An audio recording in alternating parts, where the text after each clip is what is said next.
Chapter 18. Anthony arrived a few minutes after 6 on Saturday evening.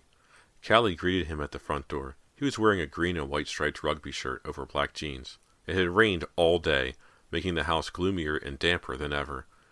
The rain had let up a little before 5. Anthony stopped to wipe his wet sneakers on the straw welcome mat. "What's up?" he asked, trying to sound casual. But Callie saw the uncertainty in his eyes as he gazed at the house. "The spaghetti is boiling, and I baked brownies," she informed him. She held the screen door open. "I didn't quite bake them enough. They're soft and mushy." "The way I like them," he said, flashing her an awkward smile. He followed her into the house. "Smells good," he said, sniffing. "That's a tomato sauce," she told him, leading him past the living room. "Hope you like garlic." And then, before she realized what she was doing, Callie leaned forward and kissed him. It was the most impulsive thing she had ever done.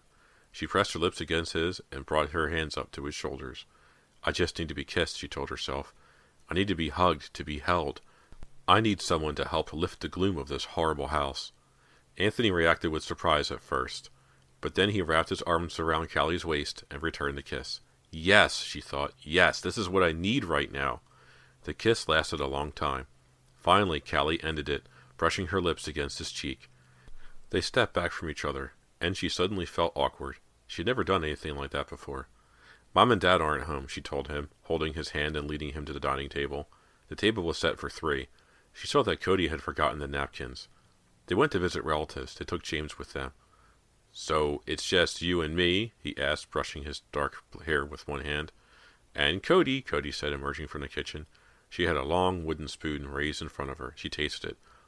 The sauce is okay," she announced. "A little too garlicky." "You forgot the napkins," Callie told her. Cody shook her head fretfully. "I always forget something." She turned back to Anthony. "Callie told me you were afraid of our house." Callie saw Anthony's cheeks turn pink. "That's a filthy lie," he said, grinning. "Listen, we're not going to talk about the house tonight," Callie instructed. "We're going to have a nice dinner, and we're going to talk only about fun things." She glared meaningfully at her sister. "We're not going to talk about dead bodies or ghosts or anything like that, right?" Callie turned back to the kitchen. "Uh-oh, the pot is boiling over." All 3 of them darted into the kitchen to rescue the spaghetti. Callie had a good time at dinner, the best time she had since moving into 99 Fear Street. Cody obediently stayed away from the subject of the house and the frightening things that had occurred in it. Anthony told them funny stories about Shadyside High and the kids he knew there, and he told them about a hilarious track meet in which the entire Shadyside team, Anthony included, ran the wrong way for a 220-meter event. The house rang out with gleeful laughter for the first time. "This has been the longest, dreariest summer. I can't wait for school to start," Cody declared. Callie admitted to herself that she was also eager to start going to her new school. Her old high school had been so small, only 40 kids in the entire 10th grade. It would be fun to meet a whole new group of kids and make new friends. As they ate, Anthony appeared to relax. Callie was happy to see that the spaghetti was a success. They all had 2 helpings. Afterward, the rich, chocolatey brownies disappeared in a hurry. When they were finished, Callie stood up and glanced at the clock. "We better clean up fast," she said. "We'll be late." "I'll take care of the dishes," Cody offered. "No, it'll be faster if we all do it," Anthony said. He stacked the dinner plates and placed the big salad bowl on top of them and carried them into the kitchen. "He's a great guy," Cody whispered, leaning across the dining room table toward Callie. Callie smiled and nodded. Cody sighed. "Oh, just think, if I had shown up at the restaurant first, maybe he'd be taking me to the movies." Callie heard the water in the kitchen sink start to run. Then she heard the grinding roar of the garbage disposal. Poor Cody, she thought, frowning at her sister across the table. Always so jealous. "You'll meet some guys," Callie said, raising her voice over the roar of the disposal, "as soon as school starts." Callie started gathering up the forks and spoons. She dropped them all back onto the table when she heard the hideous scream. "Anthony!" His shrill howl rose up over the grinding rumble of the garbage disposal. Callie lurched toward the kitchen, then hesitated in the doorway. She shut her eyes. She didn't want to see what was happening in there. She didn't want to hear of what was making Anthony shriek in such pain, but she had no choice. Letting out a low cry, she stepped into the kitchen, in time to see him tugging his arm, bending and pulling, tugging with all his strength as he screamed, struggling to pull his hand free from the roaring, grinding sink drain. Finally, the hand came free. His eyes bulging with horror, Anthony raised his arm in front of him. "My hand!" The hand was a mangled pulp, a pink and red mass of skin, blood, and bone. My fingers! He shrieked, his shrill voice rising over the grinding roar. Where are my fingers? Chapter 19. Callie hesitated for a second, cupping her hand over her mouth as she gasped in horror at Anthony's pulpy hand. Then, ignoring the wave of nausea that swept up from her stomach, she dove past him to the sink. She clicked off the garbage disposal. Anthony's frantic howls rose through the quiet. My fingers! My fingers! Leaning over the sink, Callie peered down into the drain. Then, sobbing, gasping in noisy, shallow breaths, she plunged her hand down, and pulled up the 2 fingers that had been cut off. My fingers! My fingers! Anthony was shrieking, holding the mangled hand in front of his face with his other hand. Cody stood paralyzed by the back door, breathing hard, her mouth wide open. My fingers! Wrapping the 2 fingers in sheets of paper towel, Callie called to her sister. The car! Start the car! We've got to get him to the emergency room. Cody hesitated, raising her hands to the sides of her face. How did it happen? How? Cody! Callie screamed at the top of her voice, trying to shock her sister into action. Get the car! Cody swallowed hard, then immediately ran to get the car keys to the Fraser's second car. My fingers! My fingers! Anthony's cries sounded more like the wails of a trapped animal. Fighting back her nausea, Callie tightly wound a dish towel around the mangled hand. Then, holding the wrapped-up fingers tightly in one hand, she slid her other arm around Anthony's quavering shoulders and gently guided him out to the car. Callie visited Anthony in the hospital the next afternoon. He was groggy from the painkillers the doctors had given him. His hand lay under an enormous white cast that went up to his elbow. He stared at her numbly. He answered her questions with short yeses and nos. Sometimes he didn't answer at all. Anthony's parents huddled tensely together on the other side of their son's bed. They whispered quietly to each other. Anthony's mother kept dabbing at her eyes with a shredded tissue. They sewed the fingers back on, she told Callie in a choked whisper. They sewed them both on, but they don't think they'll work. He won't be able to move them. She burst into sobs, which she muffled with one hand. Anthony's father tried to comfort her. Anthony stared at Callie, his eyes dilated and watery. He didn't say anything. He's in shock, his father explained. He's still very dazed. And then he hesitantly said, Anthony told me he felt as if some force grabbed him and pulled his hand down into the disposal. How did it happen? I don't know, Callie stammered. I wasn't in the kitchen. I only heard. I really don't know. She knew she couldn't hold her tears back much longer. Leaning over the bed, she said her goodbye to Anthony. Then, nodding farewell to his parents, she hurried from the room. That night, Mr. Fraser paced the living room, shaking his head as he took his long, quick strides. James sat on the couch, rocking back and forth to a secret rhythm. James, why are you doing that? Callie demanded. I want Cubby, was his muttered reply. He continued to rock, slamming his back against the back of the couch. Where's Mom? Cody asked, sprawled sideways in the armchair beside the couch, a copy of Sassy spread over her lap. Went to bed early, Callie told her. She was upset. We're all upset, Mr. Fraser said, turning at the window and pacing back toward them, his hands shoved deep into the pockets of his baggy brown shorts. Upset. We're upset. We're very upset, he chanted under his breath. Dad? What happened at your cousin's house? Cody demanded. You went to see him about lending you money. Did he? No, he didn't, Mr. Fraser snapped. He didn't. He didn't come through. And now everyone is upset. Very upset. You mean? Cody persisted. I mean, he couldn't lend us the money to get out of this place, Mr. Fraser shouted, his eyes wild behind his glasses, his face reddening. He said he had a bad year. He has tax problems. He couldn't help. Oh. Cody sank back into the chair and pretended to read a magazine. James, can't you stop that rocking? Callie demanded. Her brother, his eyes on the darkness outside the window, ignored her. Mrs. Nordstrom entered, drying her chubby hands on a dish towel. The kitchen is cleaned up, she reported to Callie's dad. He stopped his pacing and squinted at her, as if trying to figure out what she was saying. Such a terrible mess, the housekeeper said sternly. This house, it has a curse on it, I'm afraid. Please, don't quit, Mr. Fraser begged. Please, Mrs. Nordstrom, we need you. Yes, I'll be back in the morning, Mrs. Nordstrom said, sighing. She turned and disappeared from the room. I want Cubby, James muttered, his face drawn into a pout. I heard Cubby this morning. I heard him crying. It's not really Cubby you hear, Callie told him. It's just the wind or something squeaking. No, it isn't, James screamed angrily. It's Cubby. It is Cubby. He resumed his furious rocking. So, what are we going to do? Cody asked her father, raising her eyes from the magazine. He didn't seem to hear her. He stood at the window, staring out into the darkness as if in a trance. Cody repeated the question. Well, we have to finish painting the porch, Mr. Fraser said without turning around. Then we have to patch the roof. The shingles should be replaced, and then... No, Daddy, Callie broke in sharply. That's not what Cody meant. She meant... It's bedtime, I think, he interrupted.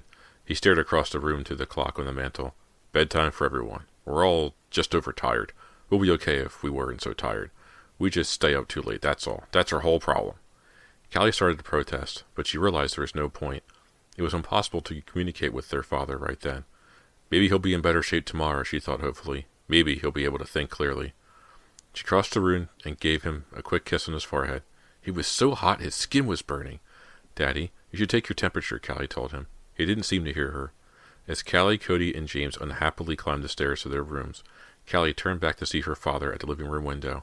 He was pressing his forehead against a cool glass. His eyes were shut tight. His shoulders were trembling. Callie changed into a long nightshirt. Then she went down to the bathroom to brush her teeth. When she finished, she noticed the light still on in James's room. She made her way over to it and peeked in. He was in his pajamas, standing beside his bed, a picture book in one hand. "Read me this story," he demanded, seeing Callie in the doorway. "Huh?"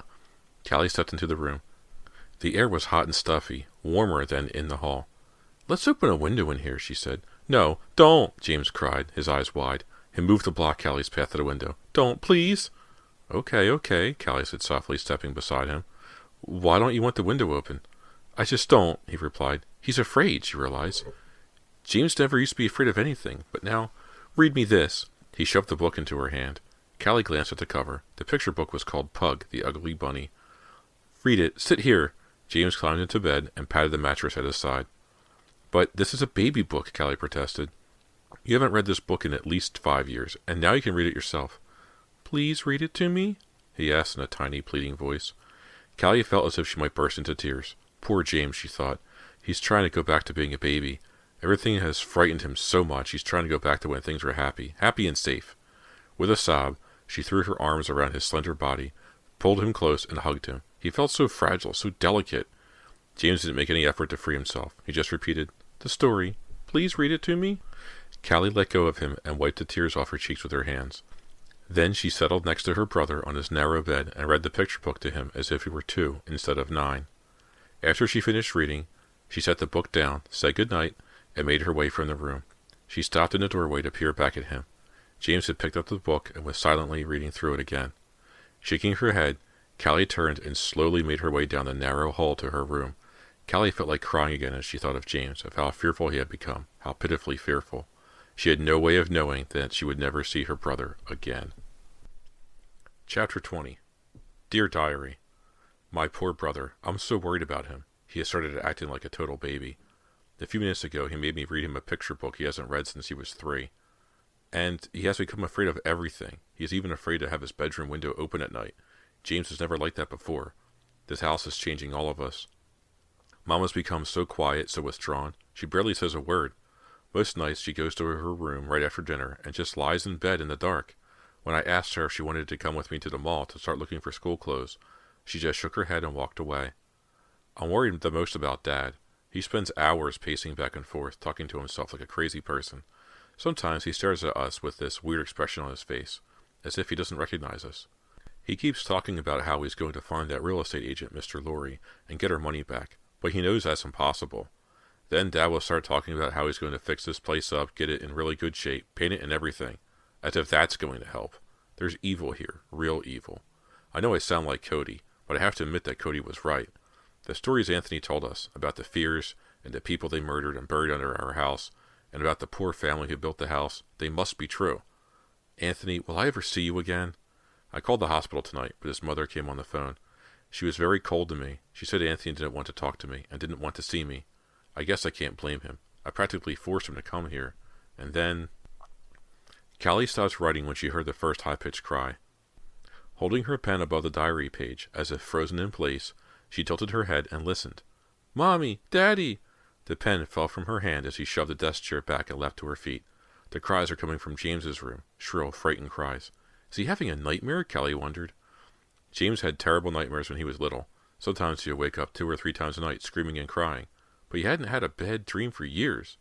Mommy, Daddy, come get me. Lurching toward the door, Callie stubbed her toe on the leg of the desk. She cried out in pain and hopped the rest of the way. James, what's the matter? She heard her father calling. Heavy footsteps. More cries. Cody appeared in the hall, rubbing her eyes. Callie's mother appeared from her bedroom, hurrying after Mr. Fraser. Mommy, where are you? James's cry sounded tiny, far away. Ignoring the throbbing pain that shot up her leg, Callie hobbled after the others, down the hall to James's room. James? Mrs. Fraser choked out. Callie stopped in the doorway. Her father clicked on the ceiling light. James, where are you? The first thing Callie saw was the picture book about the ugly bunny. It was carefully propped up against James's pillow. Mommy, are you there? Daddy? Callie could hear James's voice so clearly. He was in there in the room with them. But where? James, are you hiding? Where are you, James? Mrs. Fraser's voice trembled. Her eyes were red-rimmed, wide with fear. Come get me, Mommy. It's dark here. It's very dark here. James's words sent a cold shiver down Callie's back. She saw Cody gasp and raise her hand to her mouth. Come get me, please, James begged. Where are you, James? Mrs. Fraser cried. Please, tell us where you are. It's too dark here. It's too dark, Mommy. Callie's father tore desperately at the sheets, jerking them off the bed. He lurched to the closet and pulled open the door. James? Cody dropped to the floor and searched under the bed. Mr. Fraser moved frantically to the window and peered out. Where are you, son? Come get me. Please come get me. I'm so scared, Daddy. Just tell us where you are, Callie's mother shrieked, tugging at her hair with both hands. Tell us, James. Where are you? It's so dark here, Mommy. I don't want to be here. I don't want to be here. Come get me. Tell us, James, Mrs. Fraser shrieked in a terrified voice Callie had never heard before. Tell us where you are. Silence. Callie gripped the door frame, her hands as cold as ice, her heart thudding in her chest. James, where are you? Mrs. Fraser repeated, sobbing. I'm coming to get you, James, Callie's father said, searching the closet again, ducking low to look under the computer table. Don't worry. I'm coming. Just tell me where you are. I'm right here, Daddy. I'm right here, the tiny, frightened voice said. It's real dark here. I'm afraid. Please come get me. Please? Where? Mr. Fraser repeated desperately. Where? Where? Callie jumped, startled, as her mother let out a shrill scream. He's there, Mrs. Fraser shrieked, pointing. He's right there. Chapter 21. Huh? Where? Mr. Fraser turned to gape at his wife. Callie's mother pointed furiously. There! James is right there! Callie didn't see anything. Her mother was pointing to thin air. He's there! Get him! Get him, James! Miss Fraser insisted. But I don't see, Mr. Fraser started to say, his eyes dancing wildly behind his glasses, his hands balled into tense fists at his sides. In the wall! He's in the wall! Callie's mother screamed, pointing. Come get me. It's too dark in here. James's voice sounded even softer now, more frightened. With a frantic cry, Callie's father began clawing at the wallpaper. I'm coming, James. Daddy is coming. Cody moved quickly. She grabbed her father by the shoulders and struggled to pull him back. Daddy, your hands! Mr. Fraser's fingers were cut and bleeding. He's in the wall. Get him out of there! Mrs. Fraser shrieked, still tugging her hair. We need tools. A sledgehammer, Mr. Fraser declared.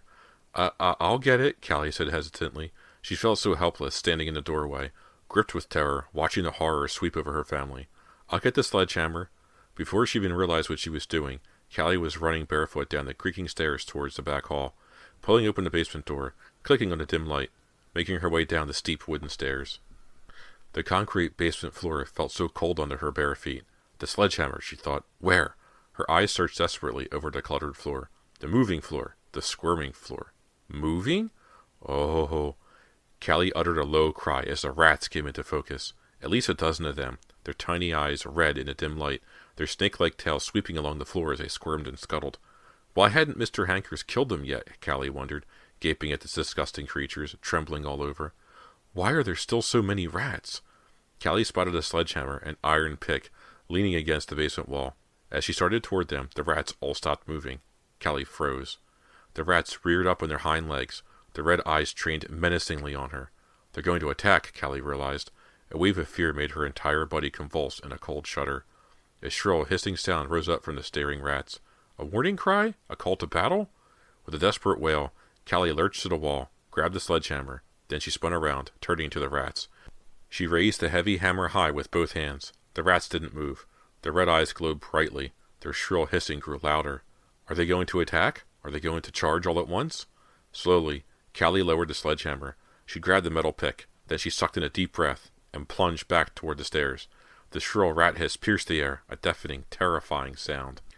Callie struggled to ignore it as she stumbled up the stairs, dragging the heavy tools with her. Her heart pounding so hard it hurt, she reached the top and slammed the door behind her. At last, the hissing stopped.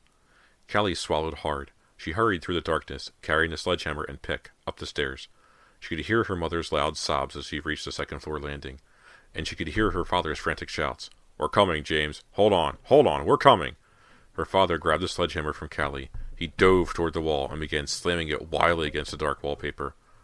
"We're coming, James, we're coming. Daddy's coming now," he shouted as he worked. Dropping the hammer, he grabbed the pick and tore through the wallpaper. Then he clawed away at the plaster underneath. Callie sank down beside her sister on James's bed, watching her father's desperate stabs at the wall. Her hands clasped tightly in her lap, Callie fought back the waves of nausea that rose up from her stomach. Cody was breathing hard, gasping with each breath, her arms crossed tightly, protectively, around her chest. Mrs. Fraser stood hunched against the far wall, sobbing loudly, shaking her head and moaning. "I'm coming. Daddy's coming, James." The plaster cracked. Large chunks fell away, dropping over Mr. Fraser's bare feet and onto the bedroom floor. Sweat stained the back of his pajama top as he worked. He groaned and cried out with each swipe at the wall. "James, can you hear me? I'm coming for you. I'm almost there." And then Callie saw the last chunk of plaster fall away. Groaning, Mr. Fraser took a step back. They all stared at the gaping black hole he had made. The empty black hole. "James?" Mr. Fraser called breathlessly, his chest heaving. He wiped the sweat off his forehead with his sleeve. "James." Silence. Callie leaped to her feet. She crossed the room, pushed past her dazed, exhausted father, and stuck her head into the hole in the wall. "Can you see him?" she heard her mother call. "Is he in there?" Callie pulled her head back. "It's empty," she choked out. "But Callie," Mrs. Fraser started. "Empty. Just a hole," Callie muttered. Mr. Fraser let the sledgehammer fall heavy to the floor. He let out a long sigh. "Daddy, Mommy, where are you?" The tiny cry made everyone jump. "James?" Callie turned back to the wall. "I'm afraid. I'm really afraid. Come get me." The voice wasn't coming from the wall. He's downstairs," Cody stammered, pointing. "Yes," Mrs. Fraser's expression brightened. "I can hear him, in the living room." She turned and stumbled out into the hall. James, are you down there?" Callie's father picked up the tools and lumbered after her. Callie and Cody exchanged frightened glances. "None of us is getting out of here alive," Cody muttered, her green eyes clouded with fear. "We have to find him," Callie insisted in a trembling voice. "We have to." As they hurried into the hall, they heard their mother scream. Then they heard the heavy thump of a body falling down the stairs. Then silence. Chapter 22. Callie got to the top of the stairs a few steps ahead of Cody. Staring to the bottom, she saw her mother sprawled on the floor, on her side, her body twisted at an impossible angle. Mr. Fraser was bent over her, frantically squeezing her hands. "Is Mom okay? Did she fall? Is she all right?" The girls' voices competed from the top of the stairs. Callie swallowed hard. Her mother wasn't moving at all. "Is she okay? Is she?" Finally, their mother stirred. "My arm," she moaned. "My arm hurts so much." Mr. Fraser gently rolled her onto her back, exposing her right arm, which had been bent underneath her. I think it's broken," Mrs. Fraser said through gritted teeth. "Mommy, Daddy, where are you?" James's high-pitched cry made Mr. Fraser let go of his wife's hand and climb to his feet. "James, are you here?" "Oh, my arm." Mrs. Fraser struggled to sit up. Callie and Cody dashed down the stairs to help her. "We've got to get you to the hospital," Callie told her mother. "No," Mrs. Fraser protested. I can't leave until we find James," she winced in pain. Callie glanced at the torn sleeve of her mother's nightgown. "Mom, your arm!" The jagged bone was poking through the tear in her mother's sleeve. I can't leave, Mrs. Fraser shrieked. "Mommy, where are you? Come get me." "He's up in the ceiling," Mr. Fraser declared, raising his eyes to the high living room ceiling. "Are you up there, James? I can hear you up there." "Hey, I found Cubby," they heard James exclaim. Here, Cubby, I found Cubby." Callie could hear the puppy barking behind James's shrill cries. "Yes, he's up in the ceiling," Mr. Fraser declared breathlessly, his eyes dancing crazily in his head. "Dad?" Callie grabbed her father's shoulder. "Mom's arm. We have to get her to the hospital. The bone, it's—" "No!" He jerked out of her grasp. "I have to get James. He's right up there." He pointed to the ceiling. "Daddy, I found Cubby." The voice did sound as if it were coming from right above their heads. "But Mom's arm," Callie protested. Ignoring her, Mr. Fraser pushed past Callie and made his way to the front porch. He reappeared a few seconds later, dragging the aluminum ladder into the living room. "I'm coming, James." He dragged the sledgehammer up the ladder and began swinging it at the ceiling. The plaster cracked. sending a fine powder down over him. I'm coming, James. Can you hear me? Callie crossed the living room to the phone beside the couch. I'm calling for an ambulance, she told Cody, who was bent over Mrs. Fraser, trying to comfort her. Callie lifted the receiver to her ear. Hey! She cried out when she didn't hear a dial tone. She clicked the phone several times. Silence. Hey! The phone is dead! With a loud crack, a big chunk of the ceiling came crashing down. Gripping the side of the ladder, Mr. Fraser dodged out of the way as the heavy piece of ceiling narrowly missed him. James! He peered up into the dark hole he had made. Silence now. James, are you up there? You can come out now. Silence. Mr. Fraser climbed one step higher on the ladder. James! Across the room, Callie watched in silent dread, squeezing the dead phone receiver in her hand. James isn't in there, she told herself, feeling a cold shiver run down her back. James isn't there. We're never going to find him. Never. She watched her father climb another rung of the ladder, and then she saw a dark hand reach down from the ceiling hole. Callie saw at once that it was not a human hand. It was a shadow hand, a transparent hand, gray and billowy, as if made of smoke, with wriggling, long fingers like snakes. Callie gasped as the hand swirled around her father's face, covering him, covering his face in darkness. Reaching down from the ceiling, the hand darkened around him, until Mr. Fraser appeared to have no head at all.